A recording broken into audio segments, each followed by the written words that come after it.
Well, I'm saying the way they talk, my speech has got no cadence, it's got no rhythm, it's got no pattern. It sounds like a 3-year-old is uttering. It sounds ridiculous.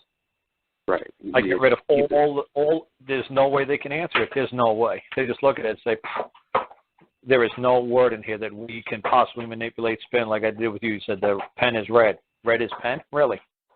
Right. Like pen equals red, red equals pen? No. Is red. Yeah, but see, that's what I'm saying. You make it so. Bill Clinton did that. What is. What's your definition of is? Say, he was funny. What's your definition of is? So he's doing is like I do. Right. What he used is as a verb and a pronoun in the same sentence. Well, that's what I was kind of curious about because, I think you know what study I've engaged in. I've followed a lot of study on that, and I always really wondered just how important it was because, the claim is the language is modified, but is it true that if we express our volition accurately to the court, how much can they manipulate that in our words? In other words, if we're not using proper syntax, can they, I know they're not going to tell you, but have you found that to be an issue, or can we communicate our volition by the common language? They just throw it in a garbage pail. They'll just laugh at you, smile, and throw it at the garbage pail. That's why I say to people, if you make it more than 2 lines long, you're in dangerous water. Because any little utterance is that's not pure, they're just going to bounce it off here. So, he gave us a wiggle room. Oh, thank God, he gave us that loophole. Oh, thank God, he gave us that wiggle out. Thank God, he did it. Whew, did you notice that? Yeah, I saw that. He almost got us. Mm-hmm. And it's just that simple. They got it. They're like, thank God. But like I said, that's why, I try to run like hell from those guys and try to get it into in front of a trial by jury. Usually, if I'm the guy who, like I said, that's why it's every case is unique like that because you have to say what is the common belief of the people in that district. Like I always say to people, in O.J. Simpson's case, if he had the case in Brentwood, California, or Beverly Hills, he would have been found guilty. If he had it down in Hollywood, or southeast Los Angeles or something like that, or Long Beach, he was going to be found not guilty. Just what's the common beliefs of the people in that area. Right. So sometimes you want to go before a guy in a black robe because his is basically you're going to throw the book at him and say, look, this is the book. Just carry out the letter of the law. And he's going to say, okay, I got to carry out the letter of the law. I'm stuck. There's nothing I can do.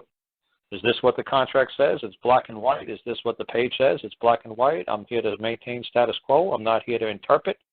I'm just here to, maintain the position as it's already been established. Then you could use precedent and citation, case law, and statute and all this other nonsense. But like I said, sometimes you want to use the jury. It's like, forget about all that nonsense. Look, let's just wing it. Let's just do this on a fly. And that's when you call in the jury. And then you got to pick out the jury carefully and say, they're going to tolerate this kind of crazy belief that I could drive without a driver's license. The jury's going to throw the book at you. The guy in a black robe, he'll say, yep, you could drive without a driver's license. Nobody said you had. But the jury, they'll say, no. If we got to do it, you got to do it too. Sure. So you got to be careful, man, when you always say, oh, I love a jury. No. And that's what people used to always get me wrong. People used to start on the shows months ago, and they would say, well, this is what Karl says. Karl always says go to a court of record and trial by jury. No, that's not what Karl always says. Absolutely not. When we did a court of chancery down in Tennessee, it was great because the mortgage clearly defined in they were the breach of contract in section 5, 6, and 9. The bank was in breach of. So why in the world would you want to mangle it up with trying to get a jury to understand the whole entire process when you could get a guy in court of chancery, the equity, the judge who already proficient in contract or mortgage law? Why would you want to waste your time when you could just clearly show the guy in a black robe, look, they're in breach under 5, 6, 9. Clearly, it's been established that they must do this. They did not do this. And that's it. There's no wiggle room for the other people. There's no, is it established? Is that the rule? Is that what you signed to? Yes, then just carry it out.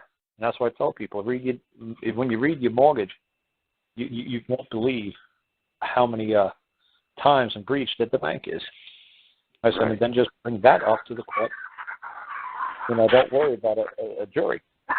The guy in a black robe is not stupid. He could read what the contract says.